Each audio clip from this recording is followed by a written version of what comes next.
All right, it looks like we're live. Hey, thanks for tuning in. My name is Manny Wolf. I am the creator of the Coaches Branding Blueprint program. I am also the creator of the Opus Speaker Marketing System, where we find and apply to 50 gigs each month on your behalf while we teach you how to optimize yourself so that you actually get hired for those gigs. It's a pretty sweet deal. Kathy Bigelow has joined us. Hey, Kathy. So many of the people in my sort of aura, not aura, but drawn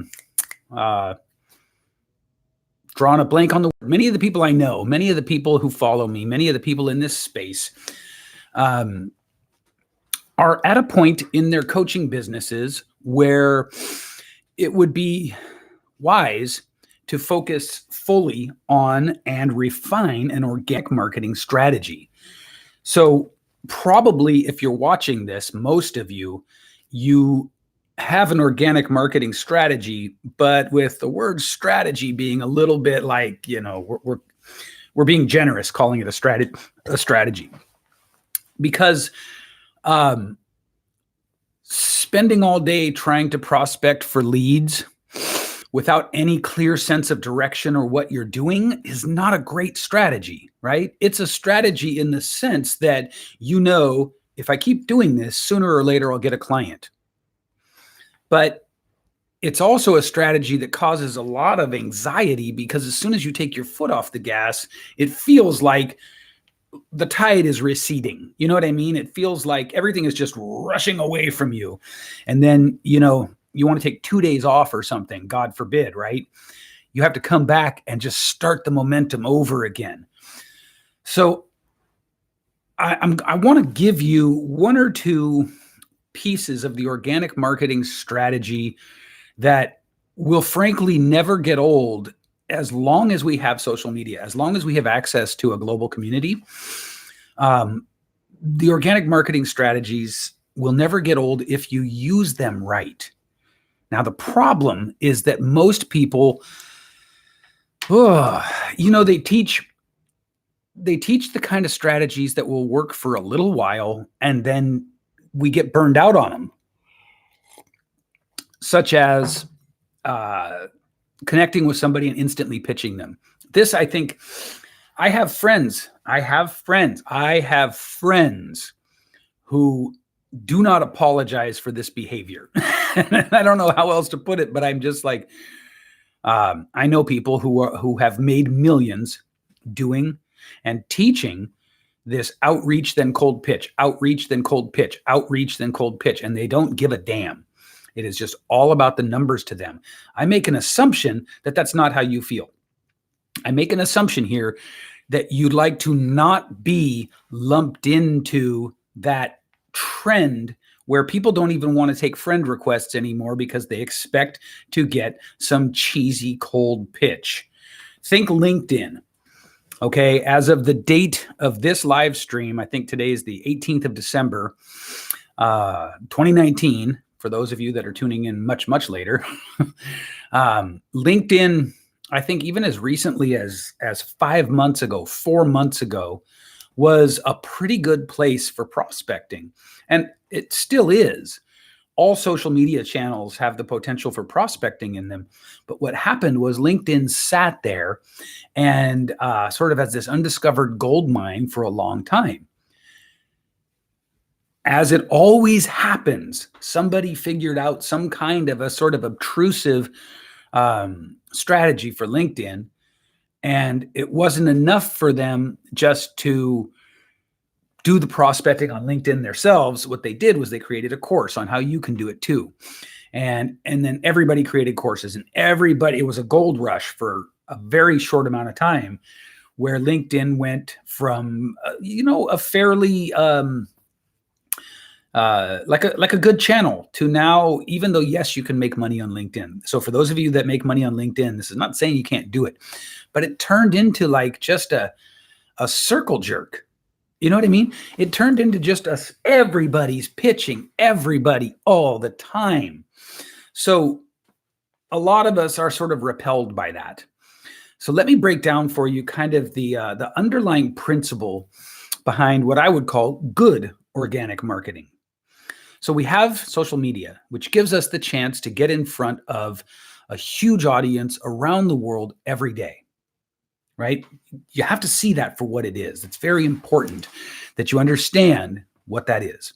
It's a huge playing field leveler, huge. So here's the timeless principle underneath direct response marketing. If you make people aware of you, hey, Mark, welcome, and you keep providing value to them, the right ones will buy from you. Like, it's that simple.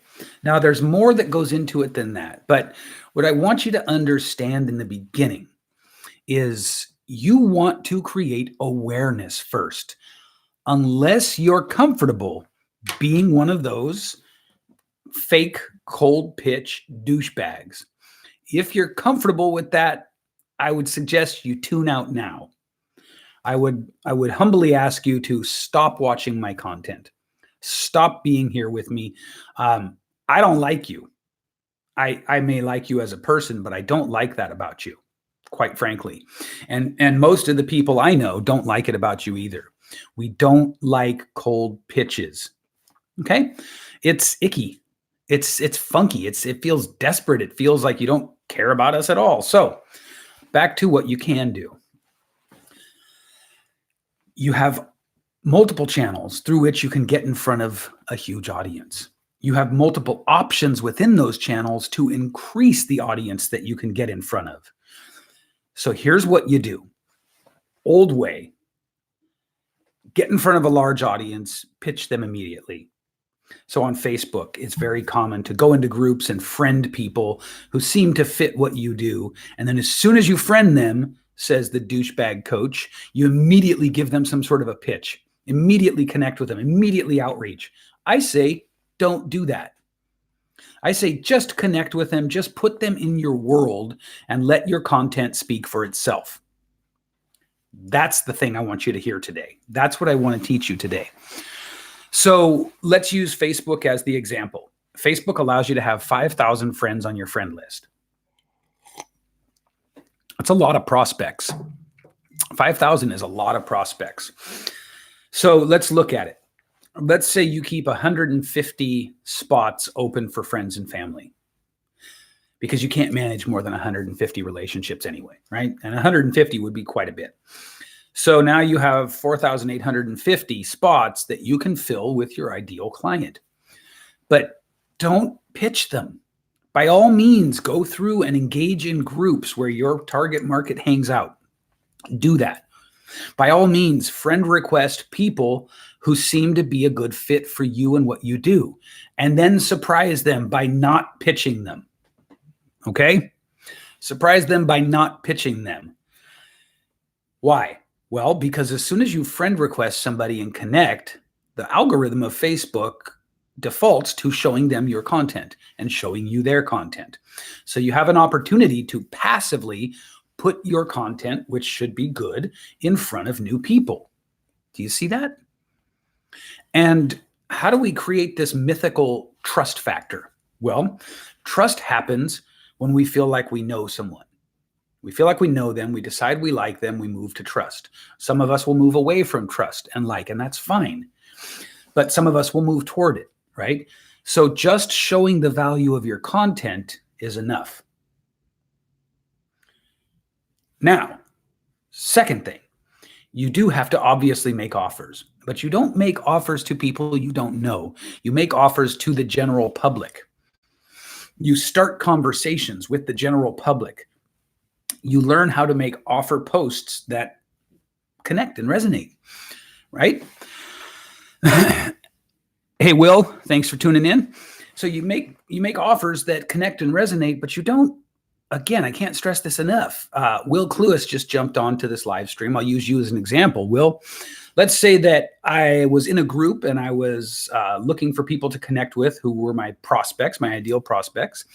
And I said something in a group and Will responded and it looked like he was a good prospect. So I send him a friend request. Now, here's what's going to happen. Most of the organic marketing coaches are going to say you immediately reach out to Will and give him some sort of fake ass introduction saying, oh yeah, thanks for blah, blah, blah, blah, blah. By the way, here's my group. By the way, here's my cheat sheet. By the way, I suck. By the way, douchebag, douchebag, douchebag. You see what I'm saying? By the way, force this offer down your throat that you never asked for and you barely know me. You might as well be trying to sell me a watch as I'm walking down the street. Instead, relax. Trust the algorithm. Now that Will and I are friends, what's going to happen is Facebook is going to show him my content for, I don't know, probably 10 days minimum as a new connection. If within that 10 days I capture his interest and he likes and comments and gets involved with my content, it's going to keep showing it to him. If at any time after that, and this is an important piece, if at any time after that I unfriend Will, not that I'd ever do that, Will. If I unfriend Will, he still automatically defaults to following me. So he still sees my content and I have room for more people to come in. Do you get what I'm saying here? So you have an ongoing stream of valuable content. For that ongoing stream, you're doing the work every day of putting new people in front of it. Then when you pitch, you don't pitch to the person. You just pitch. You just make an offer to your group, to your page, to your profile. And if you do this system thoroughly and you do it consistently, guess what happens? You're giving people enough time to get to know you, like you, and trust you. And the system builds up on itself over time. Sooner or later, people are going to say yes to your offer. Now, I don't mean to imply that you don't need to learn how to make good offers. You do. That's a whole other thing. You have to create and share valuable content.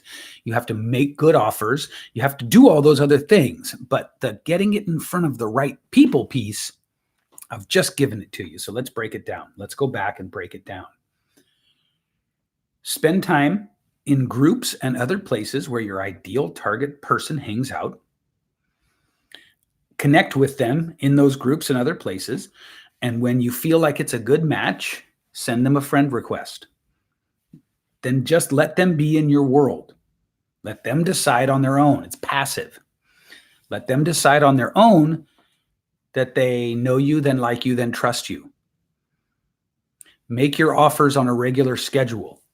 Twice a month, once a month, it's up to you, right? Once every 6 weeks, test and refine until you find an offer rhythm that you like. And just make the offer to the general public. And if you have done your job with the good content and the choosing the people to be on your friends list correctly, what will happen is over time, you will have more and more people seeing your content. Of those people, we already know they're vetted because you selected them based on the likelihood that they were a quality prospect for you. You see what I'm saying? Good. So this is a crucial, a backbone piece to an organic marketing strategy. Okay? Without this, you can't do anything else that I could teach you. But you've got to have this in place first. Now, there's obviously more to this, but I'm not going to give it all away in one live stream. I'm probably going to disseminate it over a few live streams. Why? Because I want you to watch my content. Get it? I want you to tune back in later. Does that make sense? Hey, Kathy. Yeah, Kathy, by the way, you and I, are we scheduled for our chat? Did you schedule our time to talk? And for the rest of you watching, you may or may not be able to see that Kathy is on the call and she's over here on Facebook for those of you on YouTube. And because of my organic content strategy, Kathy has been a client in the past. I never pitched her anything. And we're scheduled for a call, which may result in her working with me again. This is how it works. Get it? Okay, cool. So look, don't be a douchebag with your organic marketing. Don't be one of those people that ruins it for everybody. There's plenty of clients out there for you. There's plenty of money to be made. There's plenty of impact to be created, and you can do it while adhering to meaningful ethics. You can do it while adhering to meaningful integrity for you. You can do it while adhering to just being a decent person. Omid Yali, thank you for tuning in, man. I hope I got your name right. What I want you guys to understand is most of this sort of quick tip, this is what's working right now, hack tactic kind of approach is we don't like it. And it kind of muddies the water for everybody, right? So you got to ask yourself, do you want to be this like first in, grab a few, grab a few bucks or whatever, and then kind of ruin it for people? Or do you want to be the kind of coach, service provider, expert, whatever it is, who has a long-term sustainable thing because your brand is good? You cannot be the cold pitch king or the cold pitch queen and still maintain a good personal brand, right? I would remind you, as a branding guy, as a personal branding guy, your brand is what people say, think, and feel about you behind your back. It is not your logo. It is not your color deck. It is not your website. Those things are only meant to be Pavlovian, have a Pavlovian connection to the emotion we already have for you. So create the emotion first. And if you want to create a positive emotion, cold pitching people en masse is not the way to do it. Are we tracking this? Because this is one of those teaching live streams. This isn't one of those, just saying a bunch of cool shit and having you go, yeah, right on, man, I'm with you. This is one of those ones where I teach you something that you can take away and use. Thank you, Kathy. So this is one of those ones you can take away and use, and I really want to make sure you get it. I hope that you get it. All right? All right. So right? So right. Thank you guys for tuning in, and just continue to adhere to your ethics, to stick to your values. And there is a way for you to do marketing. There is a way for you to do client attraction. There is a way for you to make money, impact, and create influence in the online space with your coaching program, your service, your offer, whatever it is. There's a way to do it where you don't have to feel icky about having done it that way. Okay? All right. I want to thank you guys for tuning in. I should probably give you a call to action, but I actually don't have one today. So I can't think of anything. So I'll see you on the next one.